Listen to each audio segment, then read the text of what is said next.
In the essence of safety, what we want to do here is tie a rope off so we don't fall off the cliff. Take your webbing, find the middle spot, put it on your left hip. Bring both ropes around, you'll have a long side and a short side. This is really important. Take them, tie them together in the form of 2 loops.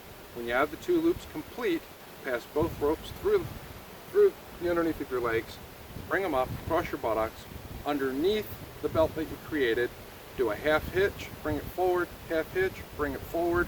Now you'll have a short side and a long side. Bring the long side over to the short side, do a square knot on your left hand side, that way you don't interrupt your right hand, which is going to be your braking hand, and carabiner will go in the middle.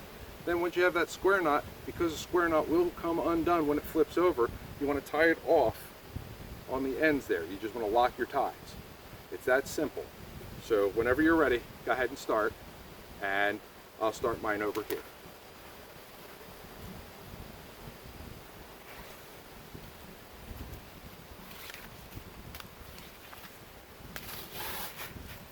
Like this? Honey?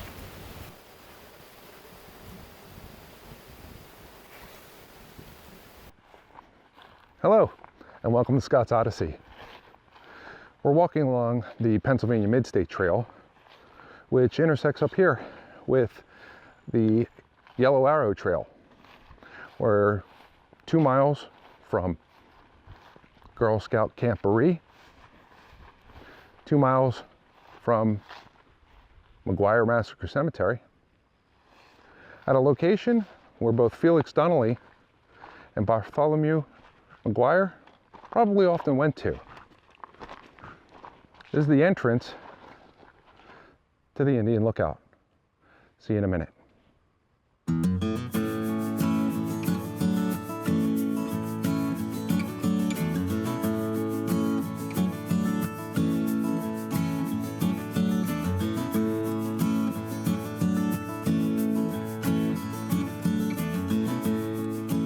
Hello and welcome back. There are over 500 locations within Pennsylvania referred to as Indian Lookout. Contrary to what most people think, the Indian Lookouts were not locations that Indians used to look out for anything, but rather locations used by local settlers to watch out for Indian war parties. Indians, as warriors, were much smarter at keeping themselves concealed during battle. Masters of camouflage and scouting, Indians would not stand on a vista where someone could more easily see them than they could see their enemy. What many people do not seem to realize is that the Indians in Pennsylvania did not have, nor have any use for horses, and were not able to just form a war party, pack up their gear, and storm into a colonial settlement. The Indian war parties were a loose conglomerate of warriors or braves. Their tactics used were always in guerrilla warfare style, meaning they would work as individuals who performed ambushes, sabotage, small raids, and hit and runs in order to fight a larger, less mobile, Roman traditional military, which is how the Europeans fought.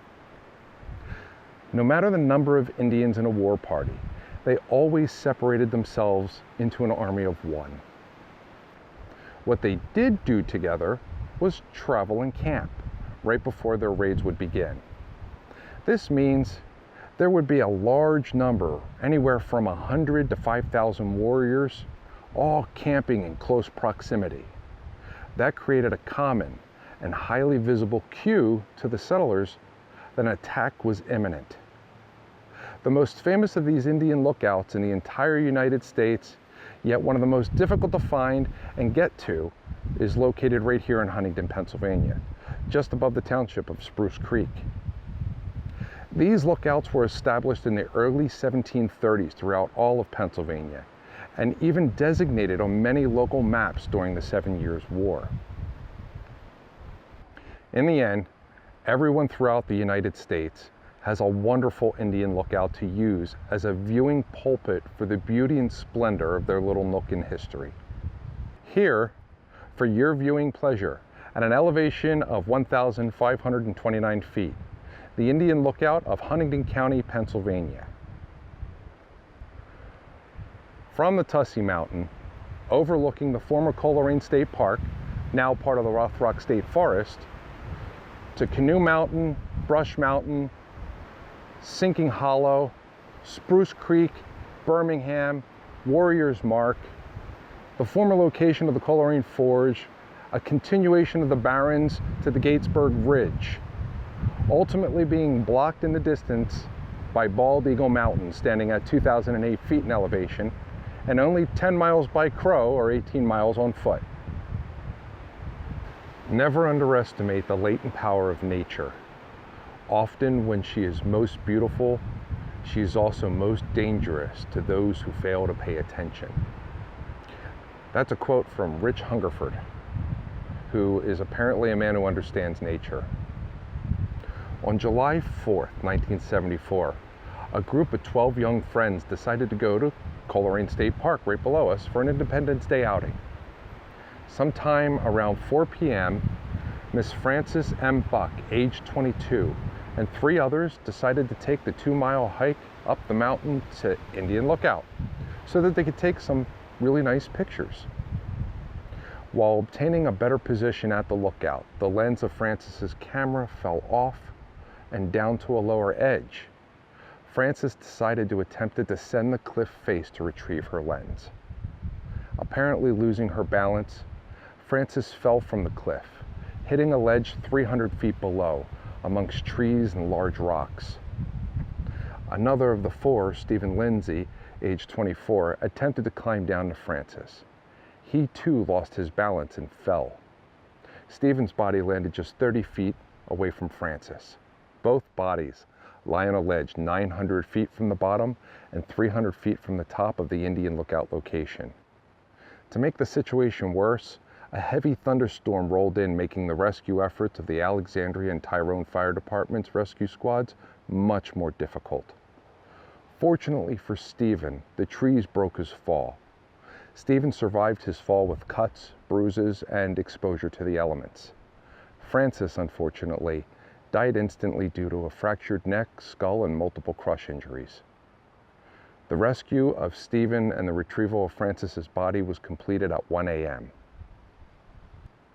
In 1985, on September the 6th, a Pennsylvania State University graduate student of microbiology, Kevin Burkhart, age 22, and a friend were camping at the Indian Lookout. At 11:37 p.m., Kevin's friend stated that Kevin got up from the campfire because he needed to go and urinate.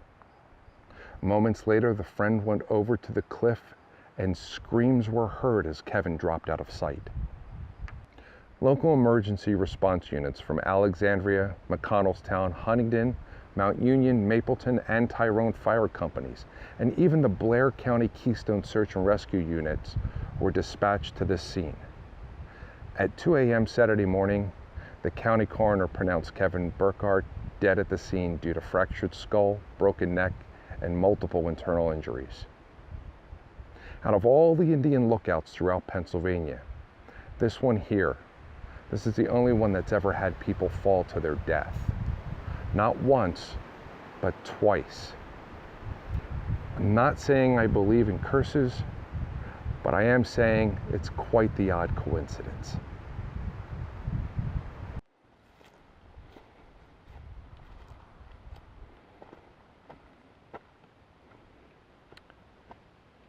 Frances, Kevin, rest in peace.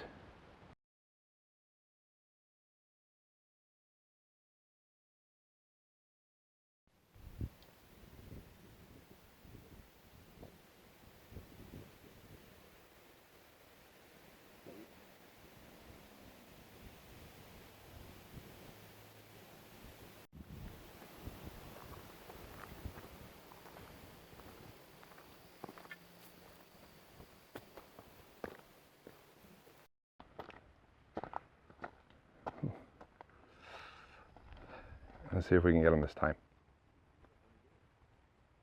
Spiders, because that's what we have here in Pennsylvania, and lots of them. Let's just move you back over this way. I hope you enjoyed this adventure. Still got the spider web.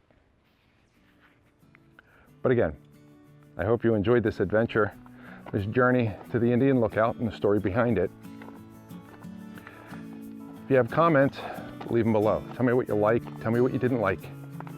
Tell me what you'd like to see. Subscribe, view, share me with your friends. The spider's on the camera.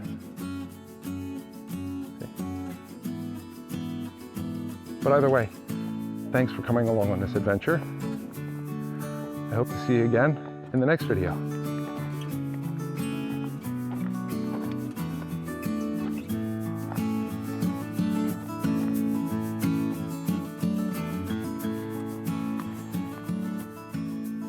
I see you, buddy.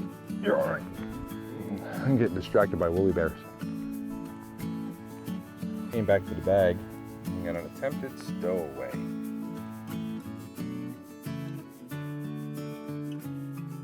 Mr. Slug. Watch my fingers.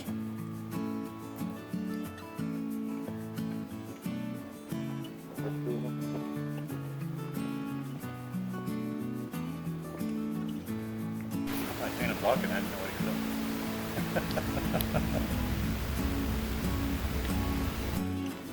There's a video of a dying guy. Well, if it happens, Dad, we'll have it on camera that it was natural causes. Screw down so you don't screw up.